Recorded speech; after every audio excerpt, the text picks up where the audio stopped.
வணக்கம். நீங்கள் இணைந்திருப்பது இலங்கையின் முதற்தர செய்தி வழங்குனர் நியூஸ் ஃபர்ஸ்டின் மதிய நேர பிரதான செய்திகளுடன். உங்களுடன் இணைந்து கொள்ளும் நான் கௌதமி நந்தபாலா. முதலில் தலைப்புச் செய்திகள். நாட்டை நல்வழியில் இட்டுச் செல்லும் ஜனாதிபதிக்கு உலக சுகாதார ஸ்தாபனத்தின் தலைவர் புகழாரம். அரசியல் கைதிகளின் உண்ணாவிரத போராட்டம் இன்றும் தொடர்கிறது. இலங்கைக்கான இந்தியாவின் புதிய உயர்ஸ்தானிகராக தரஞ்சித் சிங் சந்து நியமிக்கப்பட்டுள்ளதாக இந்திய வெளிவிவகார அமைச்சு தெரிவிப்பு. அரசாங்க உத்தியோகத்தர்கள் உரியவாறு தமது சேவைகளை நிறைவேற்றுவதில்லை என முறைப்பாடுகள் கிடைத்துள்ளதாக அரசு நிர்வாக அமைச்சு தெரிவிப்பு. அமெரிக்காவின் சில பகுதிகளில் கடும் வெள்ளப்பெருக்கு.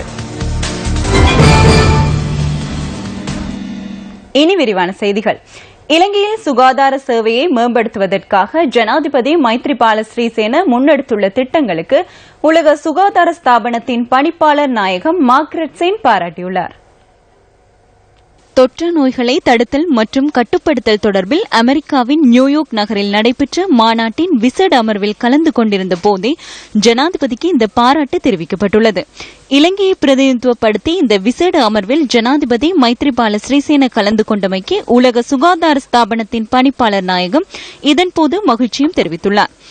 ஐக்கிய நாடுகள் ஸ்தாபனத்தின் 71வது பொதுச்சபை கூட்டத்தொடருக்கு இணையாக இந்த மாநாடு நடைபெற்றுள்ளது. கொழும்பு அனுராதபுரம் சிறைச்சாலையில் தமிழ் அரசியல் கைதிகள் 20 பேர் தொடர்ந்து 3வது நாளாகவும் உண்ணாவிரதத்தில் ஈடுபட்டுள்ளனர்.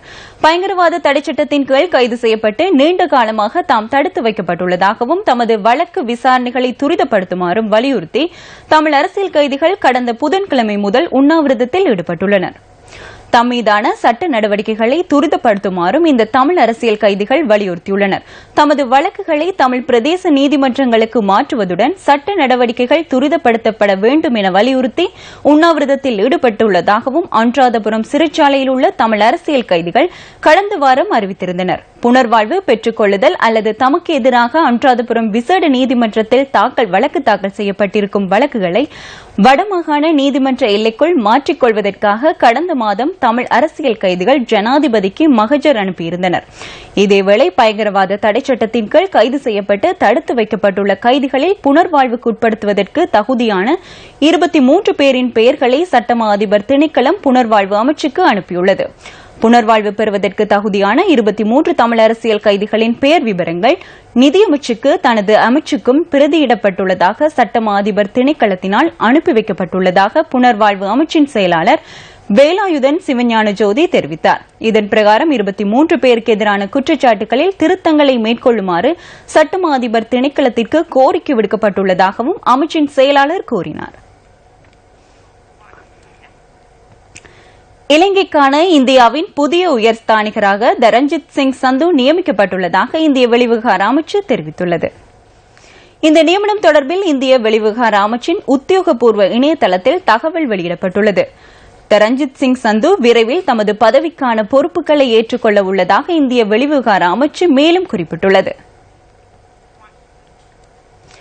வவுனியாவில் பாடசாலை ஒன்றின் கட்டட நிர்மாண பணிகளுக்காக இடம்பெற்ற அகழ்வு நடவடிக்கையின் போது தற்கொலை அங்கியின் பாகங்கள் உள்ளிட்ட மேலும் சில ஆயுதங்கள் மீட்கப்பட்டுள்ளன. போலீஸ் விசேட அதிரடிப்படை மற்றும் வவுனியா போலீசார் இணைந்து அந்த பிரதேசத்தில் தொடர் சோதனைகளை முன்னெடுத்திருந்தனர்.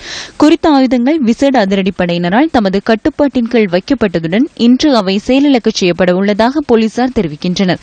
இது தொடர்பான அறிக்கையொன்றை வவுனியா நீதவான் நீதிமன்றத்தில் சமர்ப்பிக்க உள்ளதாக போலீசார் தெரிவிக்கின்றனர்.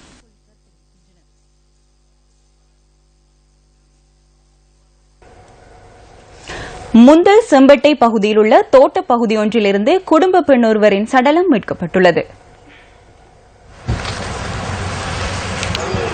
செம்பட்டி பகுதியைச் சேர்ந்த 45 வயதான பெண்ணொருவரின் சடலம் நேற்றிரவு மீட்கப்பட்டுள்ளதாக போலீசார் தெரிவித்தனர்.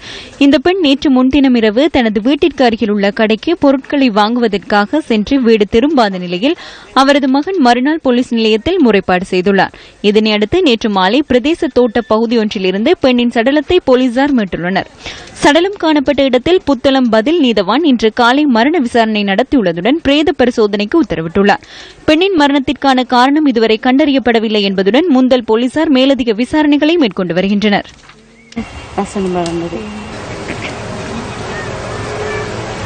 அம்பலங்குட பிரதேசத்தில் ஓடும் ரயிலில் குதித்து தற்கொலை செய்து கொண்ட பெண்ணின் மரணத்தை தொடர்ந்து அவரது காதலன் கொலை செய்யப்பட்டமை தொடர்பில் குறித்த பெண்ணின் சகோதரர் உள்ளிட்ட 3 கைது செய்யப்பட்டுள்ளனர். கடந்த ஜூலை மாதம் அம்பலாங்குடை பகுதியில் 16 வயதுடைய யுவதி ஒருவர் ஓடும் ரயிலில் குதித்து தற்கொலை செய்து கொண்டார். அதற்கு 3 நாட்களின் பின்னர் கொப்பைக்கடுவ பிரதேசத்தில் அவரது காதலன் கிணறொன்றிலிருந்து சடலமாக மீட்கப்பட்டிருந்தார். சம்பவம் தொடர்பில் மீட்டியாகுட போலீசாரினால் மேற்கொள்ளப்பட்ட விசாரணையை அடுத்து நேற்று சந்தேக நபர்கள் 3 கைது செய்யப்பட்டனர். குறித்த யுவதியின் சகோதரர் முதலில் கைது செய்யப்பட்டதுடன் அதனைத் தொடர்ந்து ஏனைய 3 போலீசாரின் சுற்றி வளைப்புக்குள் சிக்கினர். மற்றொரு சந்தேக நபர் தலைமறைவாகியுள்ளதுடன் அவரை தேடும் முயற்சிகள் மேற்கொள்ளப்படுவதாக போலீசார் குறிப்பிட்டுள்ளனர்.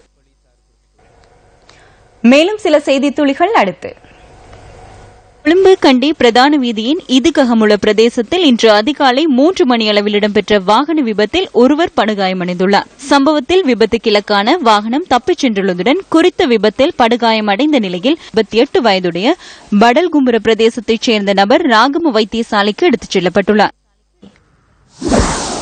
அகுங்கல்ல எடேரமுள்ள பிரதேசத்தில் கடற்கரைக்கு அருகில் இனம் தெரியாத சடலம் ஒன்று கண்டெடுக்கப்பட்டுள்ளது. பலப்பிடிய பிரதான நீதவான் ஆர் ஜெயசூரிய வருகை தந்து மரண விசாரணைகளை நடாத்தியதன் பிற்பாடு பிரேதம் பலப்பிட்டிய ஆதார வைத்தியசாலைக்கு அனுப்பி வைக்கப்பட்டுள்ளது. சர்வதேச கரையோர தூய்மைப்படுத்தல் தினத்தை முன்னிட்டு கரையோர பிரதேசங்களை தூய்மைப்படுத்தும் வேலை திட்டம் நாடு முழுவதும் முன்னெடுக்கப்பட்டு வருகின்றது.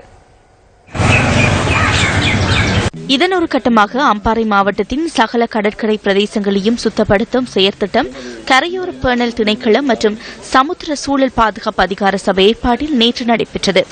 இந்த செயற்திட்டத்தில் பொத்துவில் பிரதேச செயலாளர் உள்ளிட்ட பலர் கலந்து கொண்டிருந்தனர். அம்பாறை மாவட்டத்தின் கரையோர பிரதேசங்களில் உள்ள 11 பிரதேச செயலாளர் பிரிவுகளில் இந்த வேலைத்திட்டம் நேற்று ஆரம்பித்து வைக்கப்பட்டது. பிரதேச செயலக உத்தியோகத்தர்கள், மாணவர்கள், பொதுமக்கள், முப்படையினர் மற்றும் ஏனைய அரசு திணைக்கள உத்தியோகத்தர்களின் ஒத்துழைப்புடன் கரையோர பிரதேசங்கள் சுத்தப்படுத்தப்பட்டன.